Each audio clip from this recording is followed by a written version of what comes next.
Bisa minta ditampilkan sambil menunggu begini.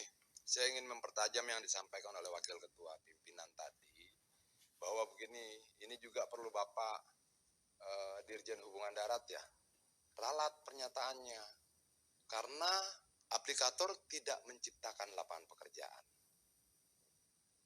Jangan kerbau punya susu, sapi punya nama. Itu loh, aplikator tidak pernah menciptakan lapangan pekerjaan. Yang disampaikan oleh Pak Wakil Ketua tadi, ojek itu sudah ada dari tahun 60-70. Buka saja sejarah ojek. Oke, jadi ojek tidak tiba-tiba lahir karena adanya aplikator. Menurut saya, maaf Pak Wamen, maaf Pak Dirjen, pernyataan Bapak sesat, manipulatif, dan membuat kemudian orang salah sangka seolah-olah aplikator itu pahlawan. Bukan. Dia pebisnis, bukan pahlawan. Kalau dikatakan aplikator menciptakan lapangan kerja atau membuka lapangan kerja, itu kepahlawanan palsu.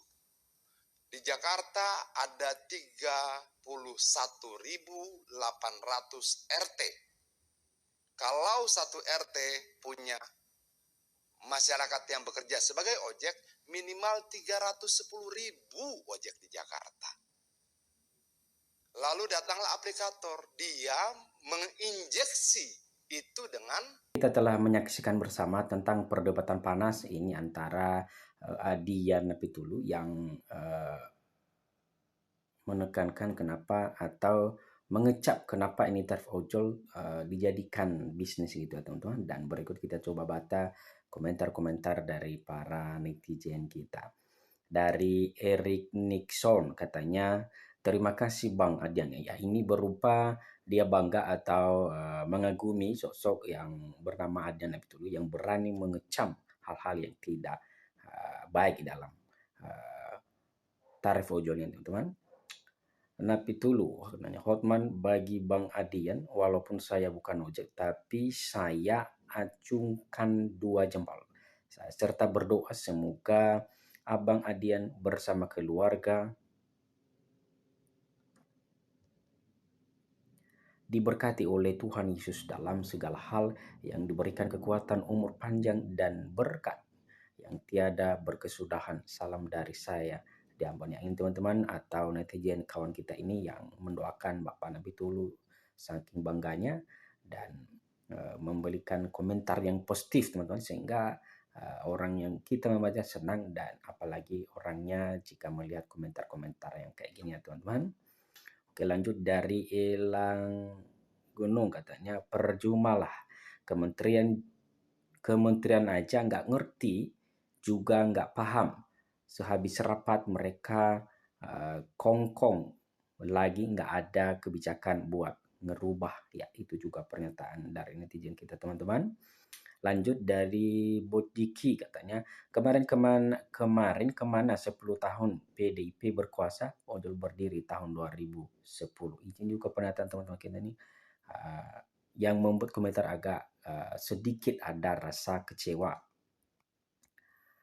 Lanjut lagi dari Boy Indiki, ini juga balasan tentang buka podcast Lidi Nadim, saudaranya di KPK. Nadim bukan orang kalangan biasa. Lanjut lagi, hebat Adian Detail, ini juga berupa pujian teman-teman. Lanjut lagi, ini baru wakil rakyat jempolan walau partai yang hajar habis-habisan dikeroyok. Lanjut lagi, kemarin bisa lo apa katanya. Itu gimana sih? Lawong kasus baru terungkap sekarang minta kemarin. Lanjut lagi gelar makan bersama, mungkin ada benarnya pendapat Mbak Irma PDIP kalau kuasa diam kayak kura-kura, kalau jadi oposisi teriak bela wong cilik. Seharusnya sebelum ojol didirikan buat dulu UU-nya. Oke, lanjut lagi teman-teman, setuju 2 periode tidak ganti aneh-aneh, ada CEO Gojek jadi Menteri Pendidikan.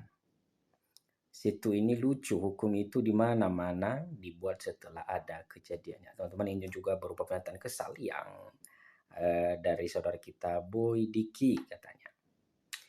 Lanjut lagi dari pernyataan Inul Darata katanya, sayangnya pimpinan rapat seakan nggak ingin semua dibongkar oleh Adian, makanya sering di stop.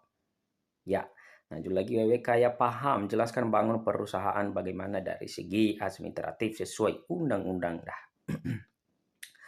Lanjut lagi teman-teman, berdirinya Gojek tahun 2010, ributnya sekarang. Wah, wah. Beda jauh dengan Suryani dari Nasdemnya, Paloh yang mati-matian bela bekas Presiden Jokowi. Adian dari PDIP nyata bela rakyat kecil. Oke, lanjut lagi. Semua butuh proses dan pendalaman, Bang. Ini kasus yang baru terungkap dulu. Salah minum obat kayaknya. Ini juga saling sindiran dalam komentar, teman-teman. Apapun partainya, siapapun yang menyampaikan yang jelas untuk kebaikan itu didukung maupun oposisi maupun koalisi. Kalau memang bagus ya kita dukung. Lanjut lagi, yang diserang kenapa Gojek, Grab aja, kenapa Shopee, Lalapret dan lain-lain nggak pernah diserang. Intinya semua aplikator semuanya nggak ada yang benar, apalagi di Shopee kejam. Sebelum 10 tahun Abang Adian diam aja, itulah politik busuk, tapi saya setuju. Sandiwara coy, aku sudah crocek dengan ojol-ojol nggak ada perubahan katanya, menyedihkan. Ampun dah, ngeri. Konoha nggak korup, nggak tambang, nggak pungli, hedeh macam dah, kasihan kali yang kami rakyat Indonesia ini mau nangis. Aku dengar Bang Adian ini, meski aku bukan driver ojol. Kemarin ojol baik-baik saja, bahkan orang kantoran pilih resi dan pilih ojol ataupun taksol karena pendapatan yang lebih baik. Oke teman-teman, sekian saja dulu pembahasan di video kali ini atau berita selanjutnya. Nanti kita atau teman-teman jangan lupa diikuti terus dan jangan lupa juga subscribe sehingga di berita-berita teraktual terusnya teman-teman tidak ketinggalan. Sekian saja dan terima